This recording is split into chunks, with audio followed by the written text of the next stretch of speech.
It's spinning. And we're live. Hello, folks. Woohoo! Welcome to Wednesday Night School, I'm calling it, because I'm a teacher.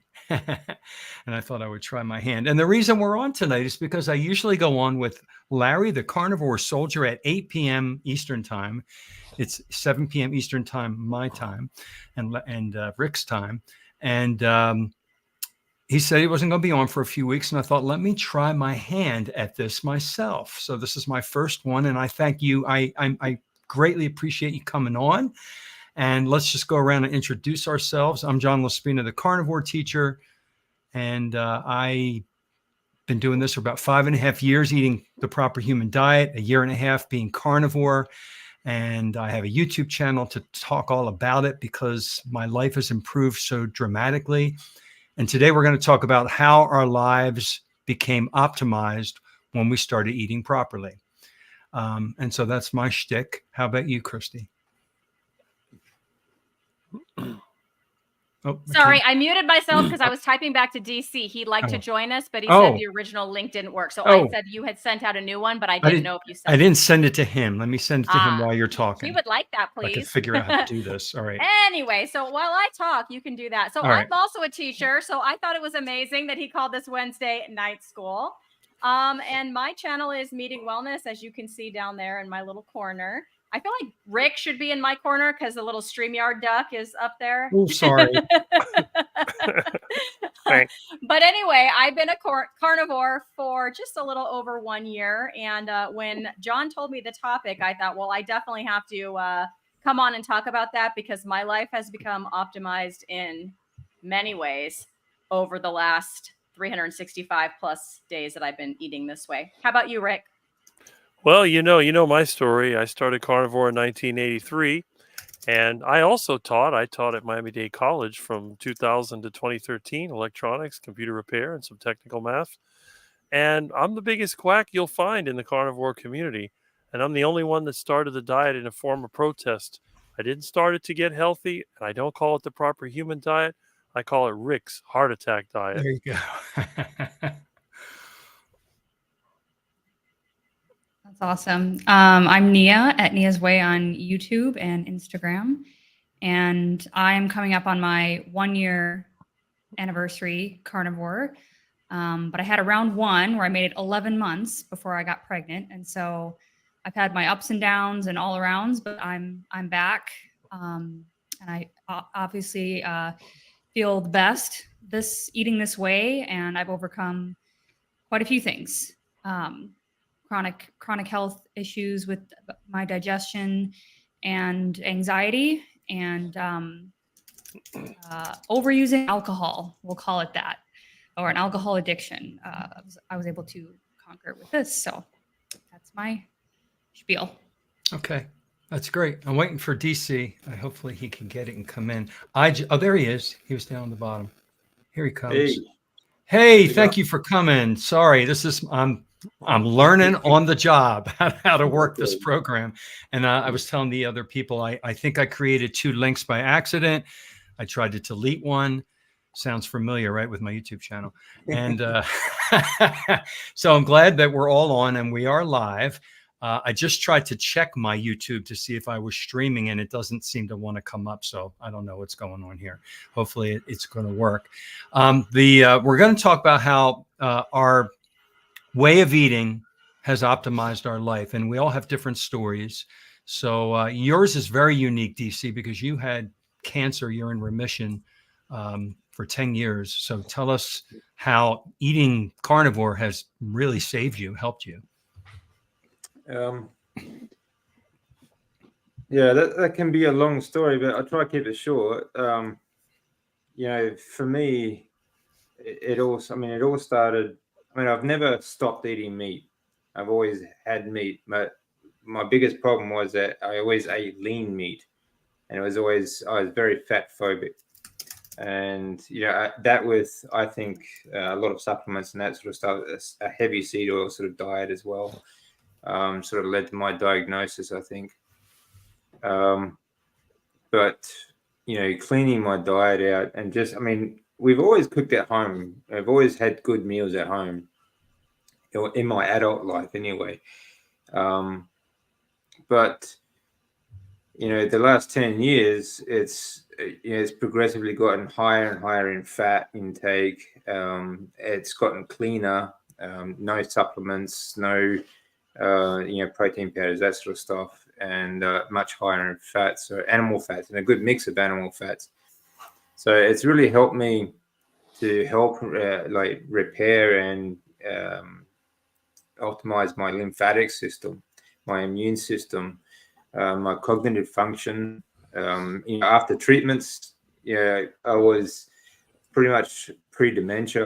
It's been one of my biggest fears too, is ending up with severe dementia, because after treatment I couldn't remember people coming to see me to have like a full conversation 10 minutes ago. I couldn't remember having lunch. I couldn't remember anything that was going on.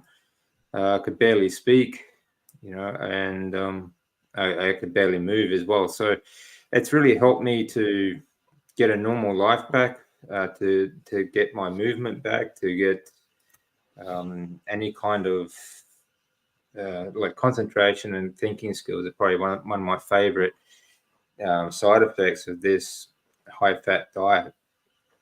But of course, getting out of bed and moving is an incredible feeling as well.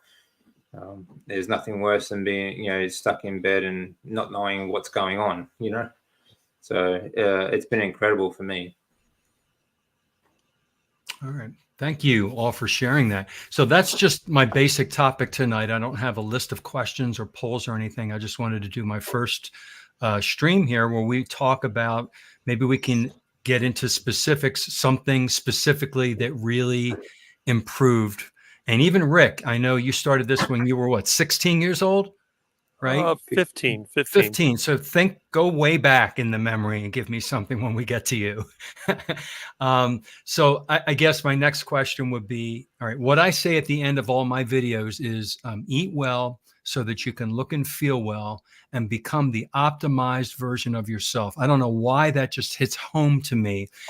I just think of all the years that I've lived on this planet, and the last 5.5 years have been optimized, and the last year and a half really optimized, because so many wonderful things have happened. And I'm going to pick one. I suffered from severe lower back pain from my mid-20s until 5.5 years ago. And it would come and go. And when it came, sometimes it was so bad. I was a school teacher. I had to get in a chair with the wheels, and I had to roll myself around the classroom because I couldn't even walk. Or I had a pair of crutches permanently stashed in the classroom just for me on those days that my back was so bad. And then I also had a TENS unit that I had to wear. You put them on, in the lower back, and you turn up the electricity, and you trick your brain into feeling the electric pulses instead of feeling the pain. And that helped me get through the days. Then I would take Tylenol and ibuprofen, and I've been to doctors and chiropractors. It was probably the worst thing about my poor diet. And that was caused, I found out later, by inappropriate inflammation from all the seed oil and sugar and starch I had all my life. But I didn't know it, and doctors didn't know it, and the chiropractor didn't. Nobody knew it. Didn't know if it was a ruptured disc or whatever. As soon as I took out the starch, sugar, and seed oil and went keto, and the weight started to come off, the back pain disappeared, and it never came back. Completely gone. And I'm telling you, that's worth $4 billion from the bank to not have pain and worry about that. It's priceless to have no pain. So that's one of probably 20 things that optimized in my life. But that was a big one for me, because I probably didn't smile as much, and I probably was moody and snapped at people, because when you're in pain, when you're constantly in pain and it hurts, you're not in the best mood. So my mood was off. I probably wasn't the best teacher, So I'm optimized now when it comes to my health in my lower back especially. So that's one. How about you, Christy? What amazing thing happened to you? Yeah. So, a lot of amazing things happen, and some happen right away, and some happen kind of along the way. And then a couple things have happened recently that I'm pretty excited about. But I guess I'll go back to the beginning. So I've talked about my anxiety a lot, but I guess now I'll talk about my energy. So I had almost no energy, to the point that I was always looking forward to when can I sleep next, right? So like, is it bedtime yet? And if it's not bedtime yet, I'm for sure taking a nap, and I'd wake up from my nap and be like, when's my next nap going to be? Because I felt so tired and had no energy for life. I didn't want to do anything. So the things that I had to do, like I'm responsible. So I did, like I got up and went to my classroom, but it got to the point that that was pretty much about the extent of it. And some of that was because of the social anxiety. I didn't want to be around other people, and I didn't want people to see me or know that I existed. But some of that was because I literally didn't have the energy to get up off the couch. And, in your head, you just think, like for you, you said, well, the doctors didn't know and nobody knew until you got rid of that stuff. And now you know. I was just like, well, everybody says that, right? When you're in your 40s, like I am, you're supposed to go downhill and you're supposed to get more tired. And that's just what happens. And I'm just kind of an introvert, and I'm just kind of, teaching is hard, right? It's you're with 30 kids all day long. And so no wonder I'm tired, right? So I would chalk it up to all that stuff. But I would say, so I went carnivore in June of 2023. And I would say that it was around August.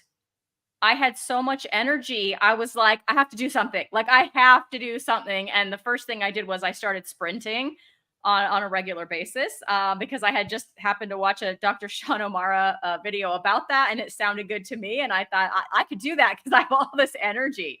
So there I am at that time. I'm 48 now, but at that time, 47, running up and down my cul-de-sac, like where people could see me sprinting, probably looking ridiculous to others, but like I don't care because my social anxiety is gone, and it felt really good. I could feel the wind in my ears, and I felt myself getting faster every day. Oh man, it made my muscles a little bit sore, so I knew that I was actually, gaining some muscle in my legs, which I've never been able to tone, and where if I do have any fat on my body, it tends to go straight there.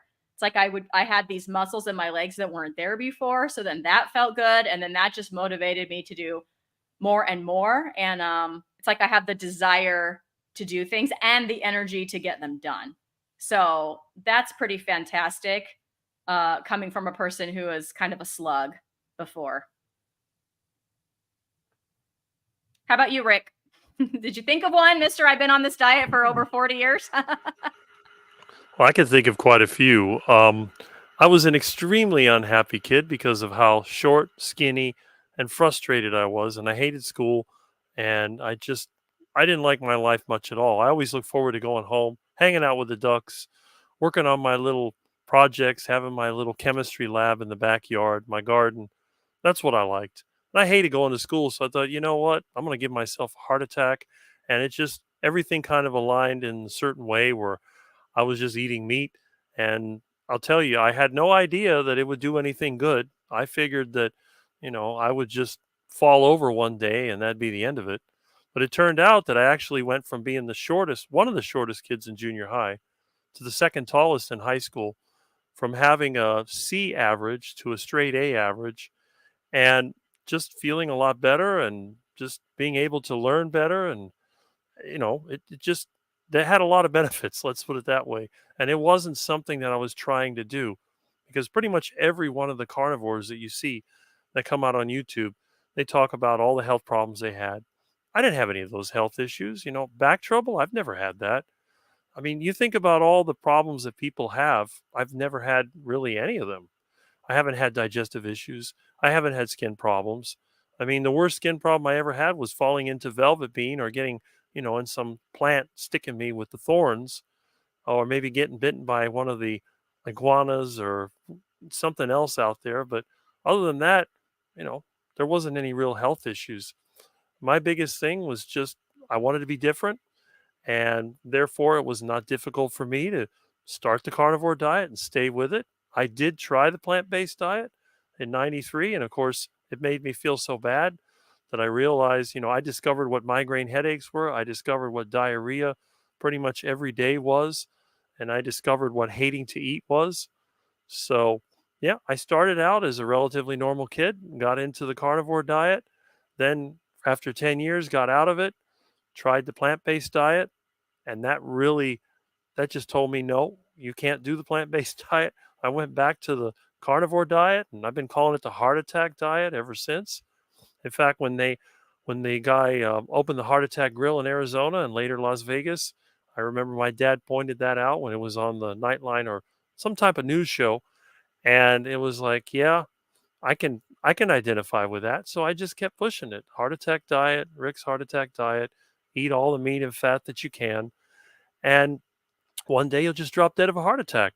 But it hasn't happened yet. I'm sure it'll happen eventually. But I'm already 56 years old. And I was told that, by the time you reach 55, you would already have a heart attack. You'd probably be on several medications, but it hasn't happened.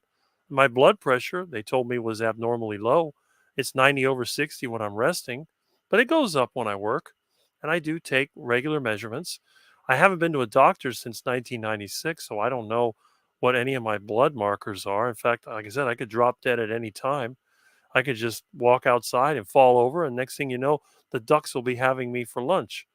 So, I mean, who knows? But again, I think that the biggest change that I've noticed has just been a combination of things that made me no longer want a heart attack. And even though I still call it heart attack diet, heart attack chicken, heart attack burger, and all that, I realize that I don't think my chance of getting a heart attack is worse than anybody else's. So again, there's a lot of benefits. There's been a few downsides, of course. I mean, every time that the price of meat goes up, that's a little bit of a downside. And then when you go to someone's house and they want to offer you all their wonderful things that they cook, most of the time it's like, okay, yeah, whatever. Sometimes I'll take a bite of their duck food and, it doesn't appeal to me. And I have to hold my tongue because sometimes I'll just say, no, no, no. Oh, Rick, you're so hard headed. You don't want to do anything. Yeah, I just don't like it. You want a pizza? No, I don't like pizza. I don't like pizza. They'll throw me, like yesterday, a customer threw me an oatmeal cookie. Well, you know where that went. Whack, whack, whack, whack. Donuts. You go to an office to do some work there. They have a box of donuts. They have coffee. And they have those little pastries. And, Cubans, they have the pastelitos. And they have the churros and all this other stuff. And like, nope, don't want that. But over time, your friends learn. It's like my friend today, I was helping him with the little electrical work. He gave me a package of ground meat. Figured, I'd like that. And then people get me things like chicken and fish and shrimp and stuff like that. That's all good. The only thing I had to learn is that when somebody else cooks the food, you have to be very careful because since I've been on this diet for so long, there are certain things that wouldn't affect a regular person that can have a terrible effect on me. So that's the downside. You become used to eating a certain way. But on the upside, you feel good, you're happy. Things don't bother me as much as they used to when I was a kid. Other people don't bother me as much as some people get aggravated. So in the long term, it's actually pretty good. But you know what's the best part of this whole diet? It's being able to meet people like you, that what you've been able to accomplish. And now I'm part of a community. Instead of being the one heart attack guy in Miami, now I'm part of a group.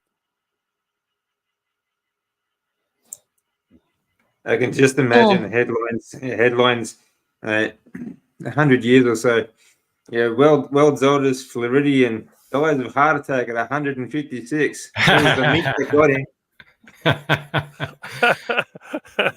That's what. That would be funny. 156. I could see it. At least past 120. You're going strong.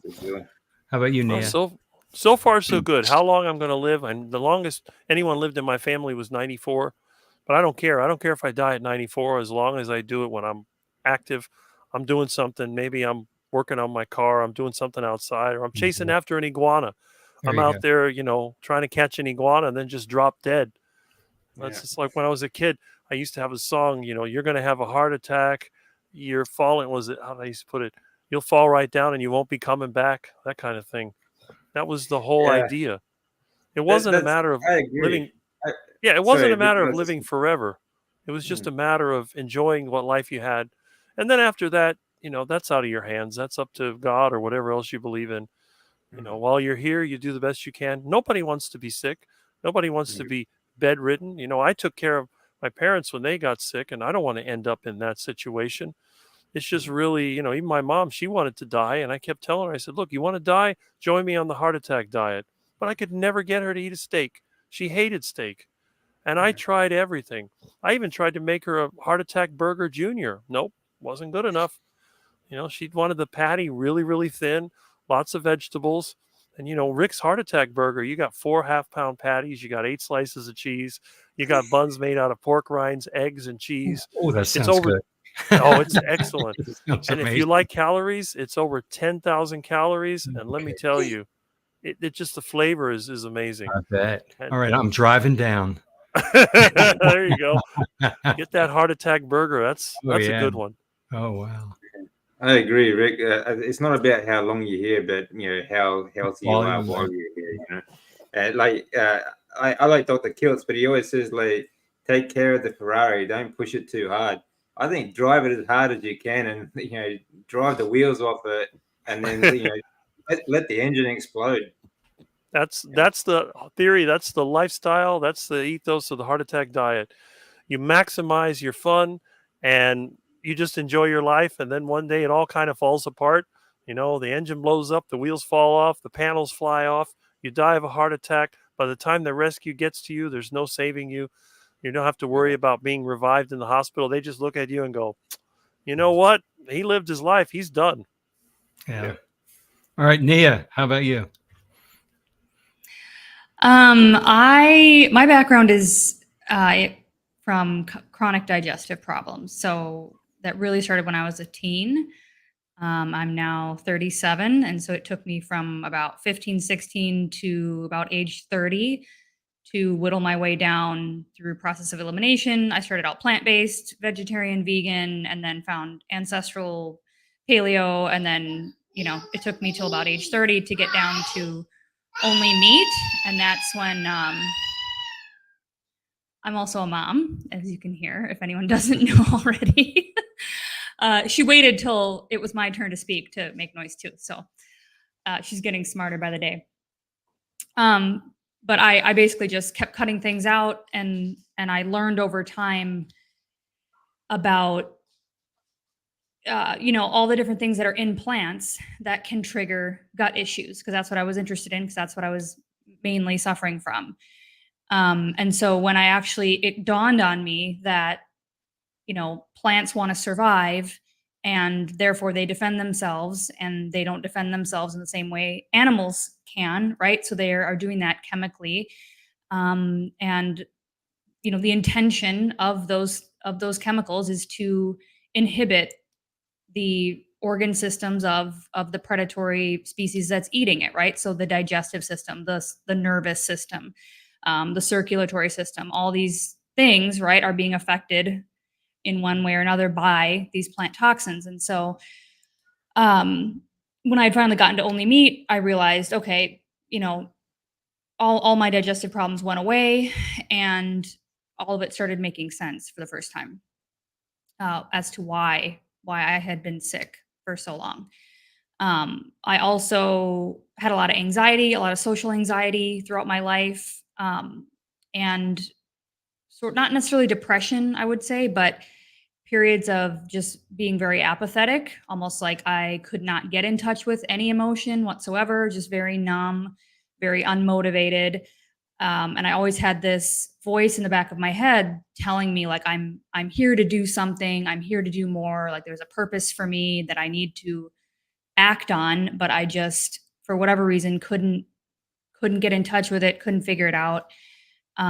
And so that always really bothered me a lot.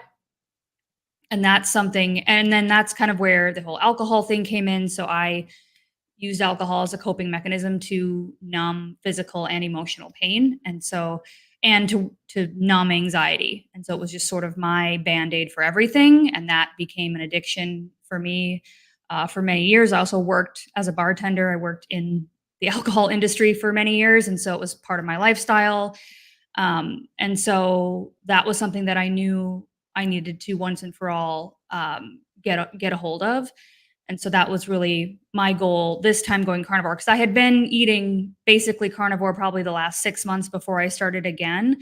but I kept falling off the wagon. I kept wanting to binge. And then I would be drinking 1, 2, 3 drinks every night. And I just got to the point where I was so fatigued, so burnt out feeling, that I realized like, this isn't the mom that I want to be. I can't function and do my responsibilities every day like this. And so I have to, suck it up and go back to what works. And so I stopped drinking and went back to carnivore, and it's been almost a year now. And I struggled this time. It didn't come like a sort of miracle like the first time. I've really had to experiment and figure out how much to eat and when, and add in other things in my lifestyle like sun exposure and a lot of relaxation techniques to deal with my anxiety, as it's been tapering off, but teach myself better habits instead of turning to alcohol right away every time I have a stressful day or a problem or something like that. And so it's definitely been a journey, but it's really a transformation that I'm proud of, and I'm very passionate about spreading this message because I think there's so many people that suffer in silence. I know that was the case for me with digestive issues. It's an uncomfortable thing to talk about. Nobody really wants, that's not something even with close friends you always feel comfortable talking about. And so, and then especially with the addiction component, nobody really wants to admit that, a lot of times too. And so I think it's important to have those conversations so that people can get help. And a lot of times it's purely as simple as changing the food that you buy at the grocery store and what you cook and put in your mouth and what you abstain from. And so that's why I'm out here talking about it. Again, here on the internet. Thank you. How about you, DC? Yeah, I mean, I really want to help people get their story out as well. And I think it all starts with the way you eat, what you consume. I mean, there's many other aspects to it, but the biggest thing for me too is I want to show people that it doesn't matter how far gone you are, there is a way back, and you can improve your life. Doesn't matter. I mean, I've been stuck in bed for years, and I've been I've been in the darkest places that I ever want to go. But people, I've seen a lot of people give up. After the quake in Japan, well, actually, even years before that, my sister, she took her own life. My oldest sister, and then after the earthquake, I saw it all the time. People gave up because they felt like they had lost everything. They lost their farm, or they lost their home, or their business, or anything like that. And they took their lives, a lot of it. And I mean, it's a very common thing in Japan, which is where I was living at the time. But, one of the biggest motivators for me is to show people that you don't have to give up. You can make improvements, and it's amazing how resilient your body can be. Like I said, I've been in the lowest places you could ever get. And the improvement that I've seen in myself, I know other people can do as well. So I really want to show people, I've lost everything in my life too, my business, my home, everything else like that. But there's always more. You can always get more stuff. So the biggest thing for me is show people what I do to manage my health, to make sure that I stay in remission, to make sure that I manage my blood cancer, manage my lymphoma, and try and get life back on track. Hopefully, other people will say, well, if he can do it, I can do it too. Because I believe if it's humanly possible, that means that we can all do it too. I've seen other people do it, so why can't we? Absolutely. Thank you. Thank you guys for sharing. I wanted to point out here, we have someone here from California, from Miami, from what's the name of the city in Australia? What's that? What city do you live in? DC? I live close to Brisbane City Brisbane. in Queensland All right. state. And then we have, and where are you, Nia? Dallas, Texas. And you're in Dallas. Okay. Oh my gosh, how did you fare through the hurricane passing through, the tropical storm? Oh yeah, we got some sprinkles That's it? on a day, and that's it. I think it went, directly east of where Oh, I'm at. okay. Because I just saw Um, the track after you said Dallas. I thought, oh, wow. Yeah, Wow. it came close though. Okay.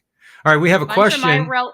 I was just gonna say a bunch of my relatives are in Texas, and 10 of them had no power for Yeah, over I a saw a day. lot of no power. Yeah, I was gonna say there's millions without power apparently. So Wow. Mhm. yeah, we're lucky. Apparently, you have it.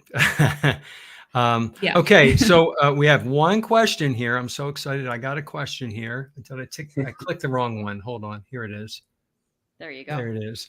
Do you take supplements like magnesium or iodine in addition to electrolytes? And I know DC's viewpoint on this. So let's go around. My belief on supplements is that because we're eating I call it the proper human diet, because we're eating foods that are ancestrally appropriate for our human species, which is beef, lamb, pork, poultry, fish, and eggs, cooked in animal fats.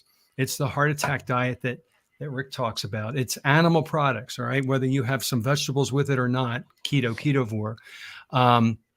When you eat that way, you're getting all of your protein, all of the amino acids that make up a complete protein. We're getting all of our omega-3 and omega-6 fatty acids in a healthy 1-to-1 or 2-to-1 ratio, all right, because we're not doing seed oils and processed food. And we're getting all of our fat-soluble vitamins, A, D, E, and K. We're getting all of our water-soluble vitamins, especially all the B vitamins that you don't get if you're a vegan. And we're getting all of our electrolytes. However, I believe in today's modern farming, the land being stripped through all of the strip agriculture, the way it's being done, the ground has less iodine in it, and less magnesium. And so if you're getting signals from your body that maybe you have cramps or whatever, you may need to add magnesium supplementation, which I do because I have a condition called atrial fibrillation. And with AFib, magnesium has this way of eating and magnesium, I'm in complete remission from my AFib. So I really believe it's from the magnesium. It also helps me sleep at night and helps me move my bowels regularly. I notice that my body functions really well on a very clean, by the way. I buy the bottle, I read the ingredients. It's very hard to find them, but the very clean magnesium threonate or a citrate is what I use. And then iodine, I have a little dropper bottle that comes from sea kelp. I put like 2 drops in my drinking water that I drink every day, just because. I mean, I probably get enough iodine because I eat shrimp a couple times a week, but I add a couple drops anyway. If I have any extra, it'll flush out. So those are my thoughts. And I really don't believe we need to supplement anything else if you're eating them properly.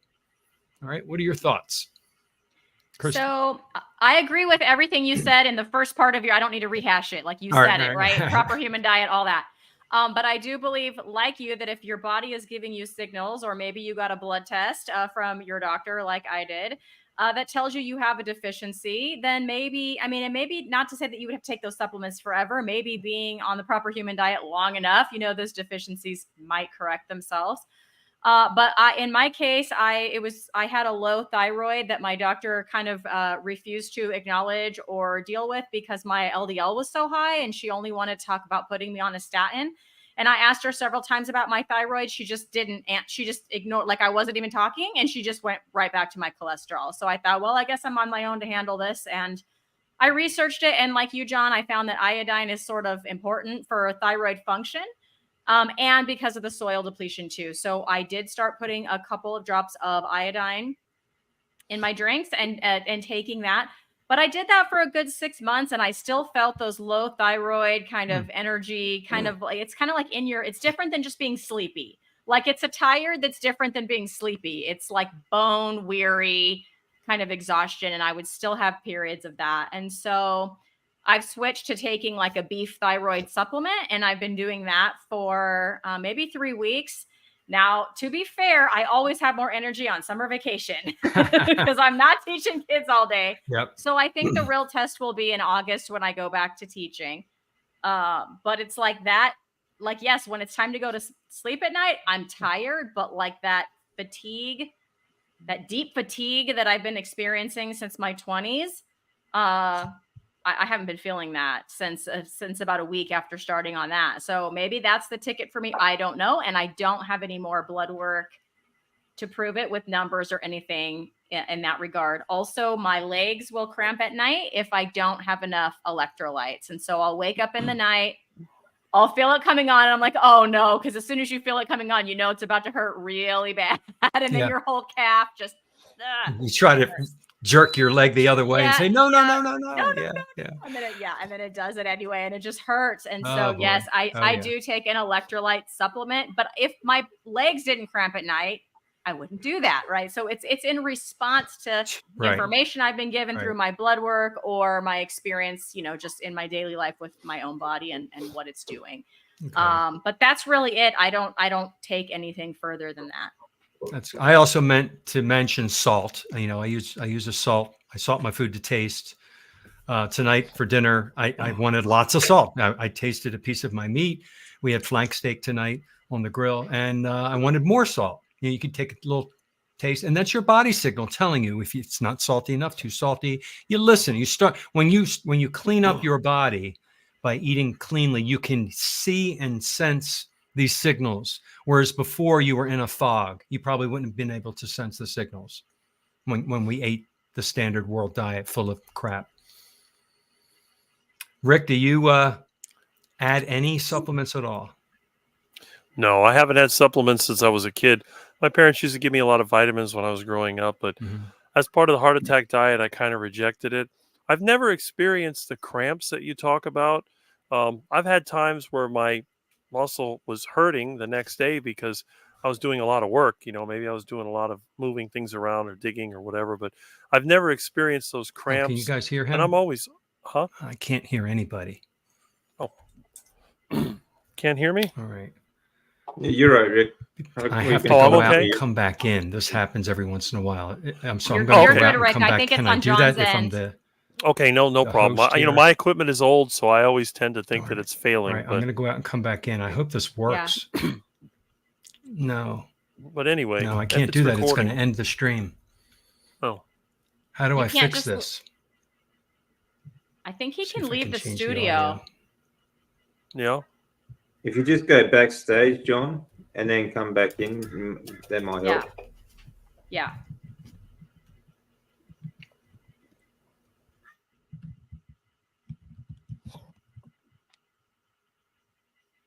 Wow, I can't hear anything.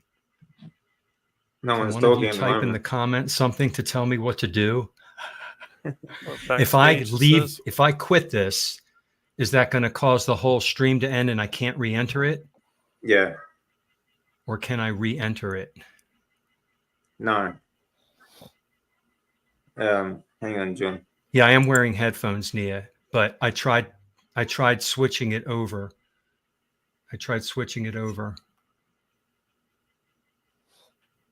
Christy says go backstage.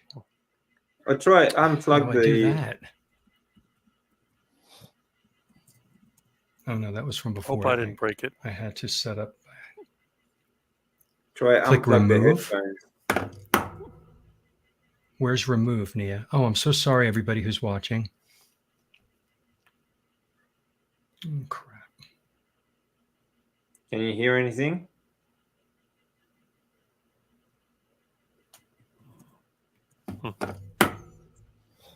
Your picture's at the bottom. Oh, remove my picture at the bottom. Okay, we're still going. That's good. Okay. So, I'm re-adding. okay, I still don't hear There you it guys. goes. Crap. Did you come back? I don't know So- what to do. Can you answer? I can't hear. No, I can't hear you without Oh. the headphones. I can't hear Okay. you Oh. on without the headphones or with. All right. Can you, if I answer this question, if I click leave studio and re-enter it and I let you all back in, does that end my stream permanently? Because Probably. apparently you guys can hear me. You don't know. I'm getting lots of text here. Oh, I hate this. Remove yourself from the stage and then log back into the stream again. Well, I've removed. Okay. It's still going.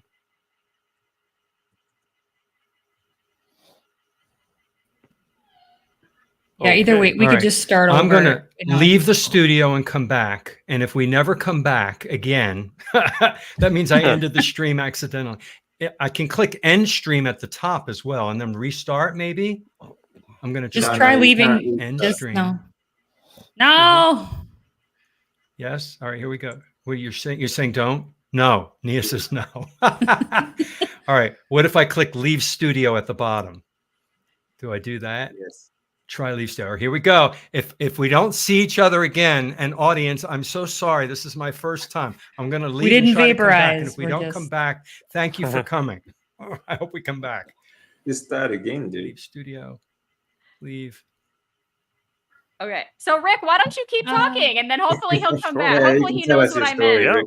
Yeah. I can tell keep us your on story. talking as long as I got somebody to listen to me. We're listening, So- man. Go for it. All right, we're back. It works. Yeah, there we go. Yay. Yeah, there you go. This is the best way to learn, by doing. This is Yeah. classic me. I do everything by mistake. I'm the greatest learner through every mistake you can make in your life. Oh my gosh. All right. So for some reason, I don't know why the sound goes out. It goes out every once in a while. And then I go out and come back in, but I wasn't the host all those other times. So now I know that if I do this, I won't lose everybody. Hmm. And I know That's how to great. do it. All right. Where were we? Were we with Rick? Yeah, Rick was Rick- telling Rick us was his story of talking. supplement. Sorry, Rick. Never had cramps, but he's had DOMs. Oh, that's right. That's right. Sorry, everybody. Go ahead, Rick. Finish. Yeah, I mean, I've just, for some reason, I'm one of the few people that's never experienced the muscle cramps, but I have been sore the next day after hard work. And I don't think that's related to any electrolytes or anything like that. I barely use any salt. I never salt beef because I don't like it. I do salt my heart attack chicken because it tastes better with salt. And I do like to salt some seafood. I don't salt snapper grouper, but I do like to salt shrimp. And, you know, I'm trying to think what else. Iguana, that's a toss-up. A lot of times I like the iguana plain. I don't like to salt the iguana. What about you, DC? Because- You like your iguana salted or plain? I've never had. I've never. Are you being serious?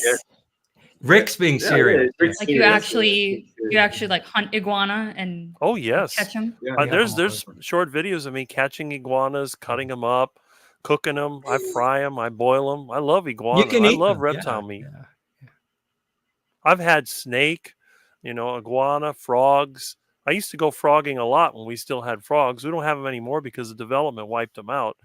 But, iguana is Rick everywhere and you can wiped always them find out. them. Most people don't even like them. So I have people that actually pay me to get rid of them. So the yard's overrun with iguanas. I'll go there and, get as many as I can. I'm not going to throw them in the garbage. I'm going to cook them up. No. They're delicious. Certain times of the year here in South Florida, I ride my bike every morning and I go through this beautiful park that we have. And there's a place I ride my bike by on purpose. And there are literally like hundreds of iguanas near this tube where the water is. And I ride my bike and they see me coming and they get all scared. And I like watching them run away. And I always think of you, Rick. They're an What about ecological the, disaster They in can some be. areas Yeah. because they're eating They're a lot eating of plants. They eat flowers. They eat fruits. So people that have plant nurseries, they hate them because they destroy all their ornamental it. plants. They do. There's poop everywhere. They Big go in poop. swimming pools Yeah. and they poop there, and they're all over. They go in the water. They swim like you wouldn't believe. So anytime that I can catch some and get rid of them, a lot of people I know are extremely happy. And I have other people that shoot them and they'll give them to me instead of throwing them out. I said, don't put them in the garbage. If you just shot the iguana, give it to me. Just let me know if you used a buckshot so I don't have to chip my teeth again eating iguana meat. I've done that before. I got a chip on one of my molars from chewing on iguana meat. Don't you Get hate shot when with that buckshot. happens? Oh, I hate when that happens. But I'm the king of roadkill. Every time that we used to have deer down here, I used to get them for roadkill, Wow. roadkill duck. Even things that you shouldn't eat, like an alligator, which technically you're supposed to have a license to hunt. I've got roadkill, Have you roadkill really? I alligator. know you can eat alligator. I've seen it in You restaurants. can eat it. It's just some legal nonsense. And of course, the pigs, when we used to have the wild hogs, a lot of times you get them, they get run over. I'd get them. I've tried all kinds of roadkill as long as Wow. it's fresh and it's not smashed flat, it's edible. So I'm the weird one in the carnivore You're community. weird, but you're interesting, and people want to hear Oh, from you. interesting is a good way of putting And you're eccentric. interesting because you're not like Well, everybody I think it's else. very No, self-resilient too. when you're rich, they call you eccentric. When you're Right. poor, they call you interesting. Well, I don't know if you're poor. You're in between, maybe. But I'll tell you, there's nothing I hate more than wasting stuff. And one of the things I don't like about my vegan friends is that they waste so much food Yeah. and so many Mm. packages.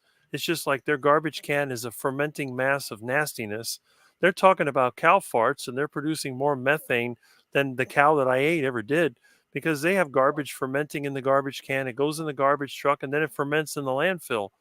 I'm Mm. telling them, I said, look, guys, if you're going to eat all that plant material, try not to waste it. But they buy a lot of vegetables, and you know what happens? Half of them are edible, and what happens to the rest of them? They rot. Then they end up in the garbage, and none of the vegans I know really do any serious gardening.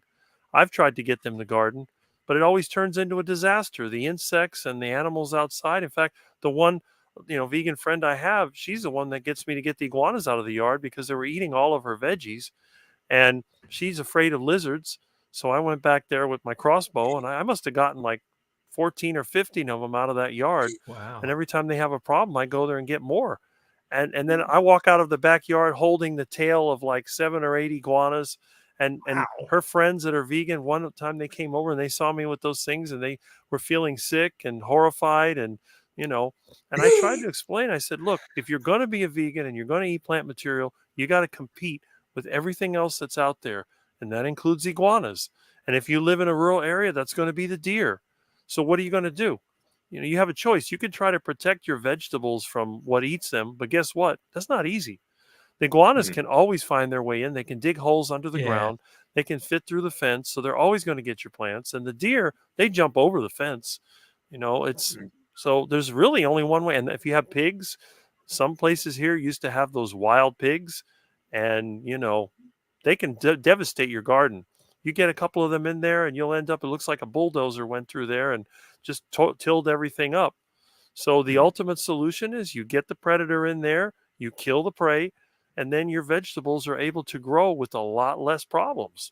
So either that's going to be a natural predator or it's going to be your local friendly carnivore. One of the two. Call Rick. You need to have a 1-800 number. Name on one of those benches on the side of the road. Well, I'm kind of the go-to hotline for several of my friends because That's whenever there's an iguana problem, even if they have a duck problem, ducks are They really can get friendly. evasive. I've heard communities that it gets out of hand sometimes.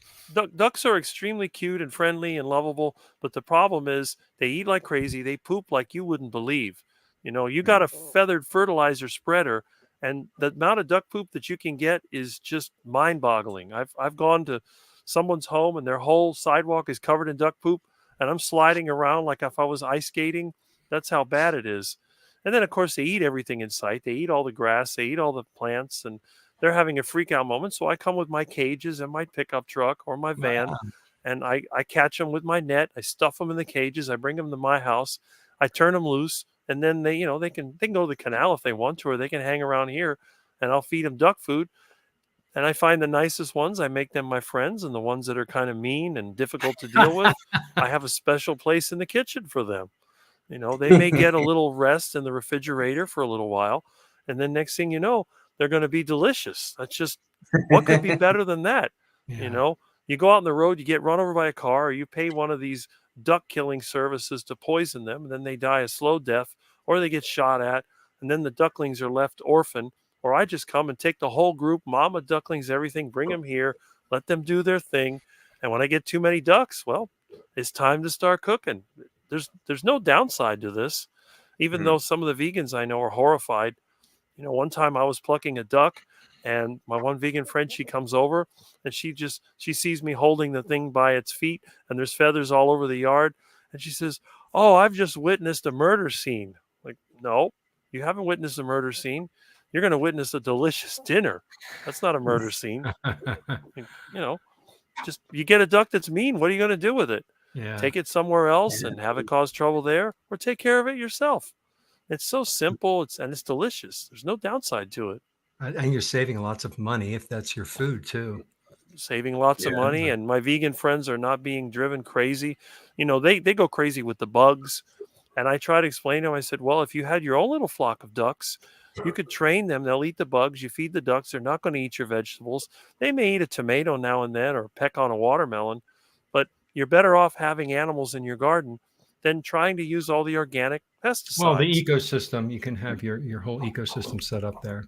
So it takes care of itself, the mosquitoes and everything. Nia, how about you with minerals and supplementation?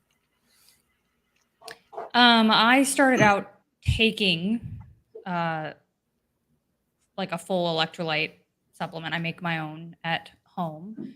And then I've noticed recently that I can't do a whole lot of salt anymore. So I cut my salt back drastically. And that improved several things. And then I was still taking like the potassium, magnesium, thinking maybe I still need it, but then I forgot for like 3-4 days in a row. And I didn't notice a difference. And so I just haven't been taking any since. And I seem to be fine. So I don't do zero salt, but I don't add any more to my water, and I don't add anything else to it. I'll just, on a day I feel like I need salt, I'll put a little.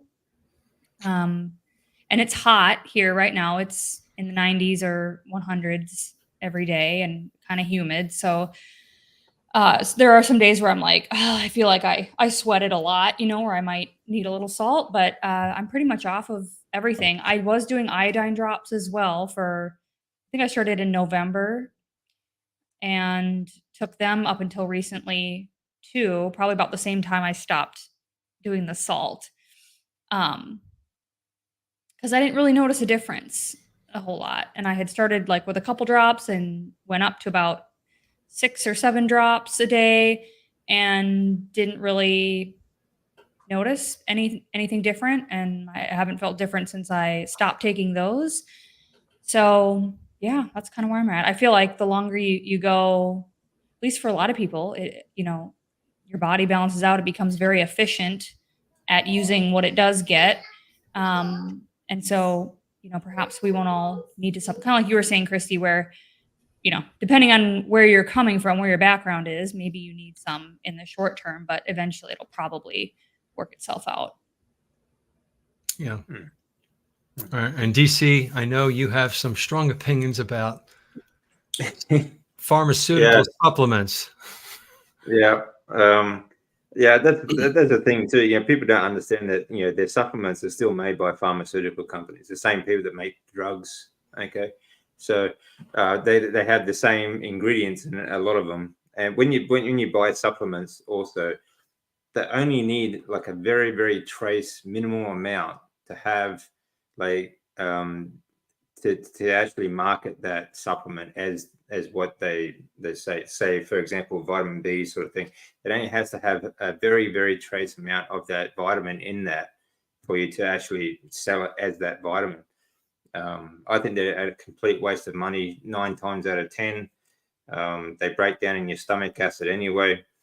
But having said that, I mean, like, especially when people first go carnivore and their body is usually dumping water, or anytime that you dump water or you excess sweat, for like in summer, for example, depends on where you are, your body is dumping electrolytes as well. And most people are already deficient in potassium and magnesium, especially if they're on the standard Western diet. So if you can find a good supplement and you feel you need it, then I think you should take it. But there are things that you need to watch out for when you buy supplements. The ingredients, for example, a lot of the binders are like veggie gums and seed oils and things like that are working against you for a start. And I don't think you should ever supplement things that your body is supposed to or makes itself. So like I know vitamin D is a very common one that people they think they have to supplement lots of vitamin D, but there's a lot of things going on. Like vitamin D3, okay, is a human hormone. It's produced in your cholesterol. Okay, you do not need to supplement it. The only way that you are going to increase your vitamin D levels into your bloodstream is to eat lots of a good variety of animal fats. Okay, increase your cholesterol production and spend some time out in the sun, because that reaction, that absorption of red light therapy from the sun, stimulates your body to produce more vitamin D from your cholesterol. So it's kind of like when you get hormone replacement therapy, if you're taking say testosterone, for example, to boost your testosterone in your bloodstream, your free testosterone, your body stops making it. It just slows down the production. And D3 is exactly the same. Other people will also test low. So when you get blood tests, you have to understand too, blood tests are like done over like what's in your blood at the time of extracting the blood for a start. It's done like an average over the population. So it could be, ridiculously off anyway. And if you are D3, for example, is a fat soluble vitamin. Okay, so or hormone, I should say. So if you are obese, you are going to store a lot of that in your fat cells. So it's not actually going to be as much in your bloodstream as there is actually in your fat cells. So supplementing because you tested low on D3 is just working against yourself. So there's a lot of things going on with things like that.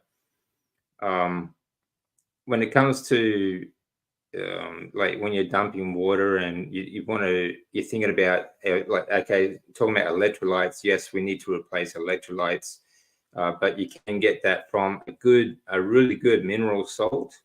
I've never supplemented with electrolytes. I did when I was younger. I took potassium and magnesium. Magnesium is fantastic for many things, preventing cramps, muscle recovery, inflammation, and other things as well. But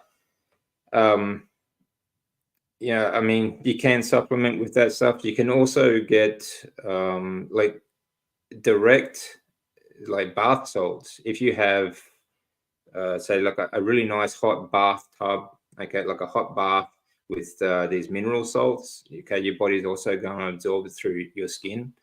I think that's going to be a more effective way of absorbing it, and it will help you with recovery, sleep, and many other things. Muscle cramps.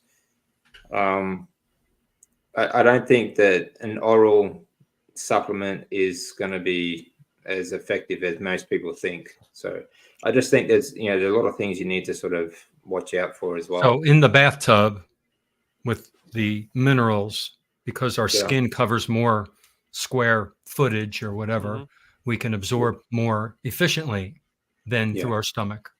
Yeah, absolutely. It makes a lot of sense. The stomach breaks it down. The stomach acid breaks it down. That's true. Before it even gets to your digestive tract, so you're really not absorbing much. And the fact is, like these supplements, even a good quality supplement, there's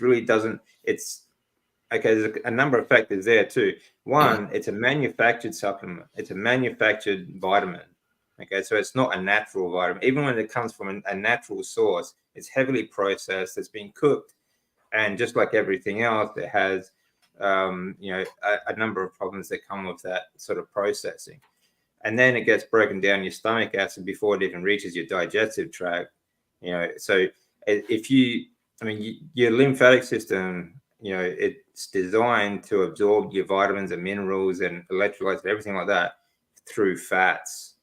So it gets before it even reaches your colon and everything like that. All that gets absorbed into lymph fluid and then gets pushed around your body through your lymphatic system to help your hormone production, fat loss, and all that, everything that everyone wants. So those are the things that you have to sort of consider when you buy a supplement.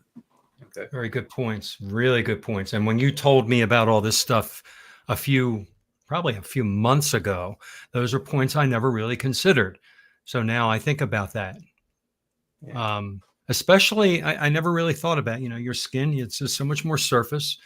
You can absorb it into your skin better. I need consider the Plus, stomach acid part. if you have a good mineral salt, Mhm. like a really good quality mineral salt, drink it in your water Yeah, as well. It's a really good way to absorb it because your body is designed to absorb fats and like fat soluble vitamins and minerals and water soluble. right. So if it's in your water, if you have a good filtered water Mhm. and you remineralize it, that's going to help. It's going to be a much better way to Right. absorb it. That's what I do. Yeah. Have it in there. Well, we're at the hour mark, and this flew by. And thank you so much for helping me get back on and not drop off the system. Now I know how that works a little better. And I just really appreciate you all for coming on and being my guests on my first live. And I'm going to make a copy of this so I can send it to you. So if you want to load it up to your YouTube that way, since I don't have the stream connection as of Right. yet, I might pay for this system. I kind of like it. So we'll see. And any of my viewers who are watching, if you like these and you'd like me to do a weekly one, let me know in the comments, and maybe I'll start one. I have to figure out a time that doesn't compete with Christy or Larry when he comes back on, or Nia's, because I want to be on yours and not compete. And DC, you Not kind of enough do different hours. ones at different times, right? Yeah, I do more. Yeah, at the moment, I did have a steady one that everyone sort of abandoned. So at the moment, I'm just do it whenever I have Yeah, time. after I just put it in, all right. and yeah. And So then I Rick, work. and Rick, I have your email address now because I saw it in somebody else's list, so I can email you anytime I have one now, so I don't have to Okay. ask you for it. So thanks again, everybody. I'm going to end the thing now, and I think you stay on and we get to talk a little bit. So now I go up to the top and click end stream, but you're still on. Yeah. Okay, here we go. Yeah. Bye, guys. See you, everyone. Bye. Bye.